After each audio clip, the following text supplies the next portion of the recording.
Rocking Horse Christmas by Mary Pope Osborne. Paintings by Ned Bittinger. The boy found the rocking horse under the tree. He pushed it softly and made it rock.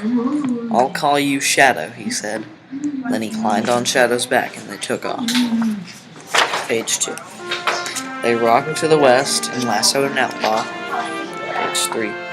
They rocked to the east and jousted with knights. They rocked all Christmas Day. Page 4. Then the boy carried Shadow up to his room. He made a little stall beside his bed and fed Shadow some hay. Page 5. Shadow and the boy rocked together day after day. They went on safari on an African plain. Page 6. They raced Seattle Sleigh in the Kentucky Derby. Page 7. They rode to the land of dinosaurs and fought a Tyrannosaurus Rex. Every night before sleep, the boy touched Shadow's mane. "Ride you tomorrow," he'd whisper. Page 8. But as the boy got older, he didn't ride Shadow as much. And then days and weeks and months went by and he didn't ride Shadow at all. Hour after hour, the rocking horse stood still, waiting to rock while the clock ticked away. "I know how you feel," said the old bear, who now stared sadly into space. Page 9. One day, someone picked Shadow up and carried him to the attic. There he grew dusty and frail. A spider strung a web between his ears. "He must have been a great horse once," she said. Year after year, the rocking horse stared out the window, looking for his boy.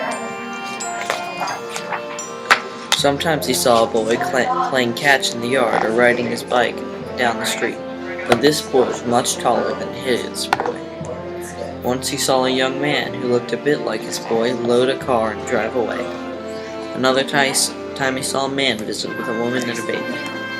Brown leaves fell, green leaves returned, but Shadow's boy never came back.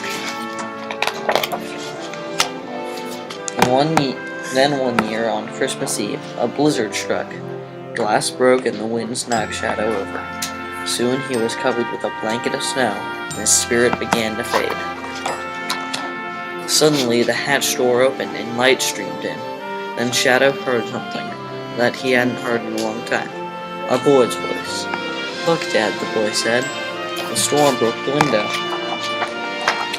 "Watch out for glass," the man said. He knelt down. "Hey, look at this." "What is it, Dad?"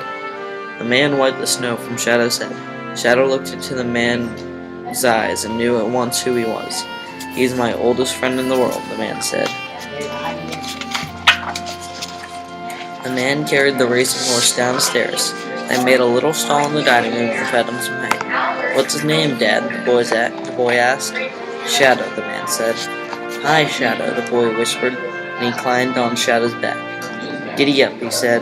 At first Shadow was creaky, but then his heart took a leap, and he and the boy rocked away as they flew through the sky all Christmas Eve.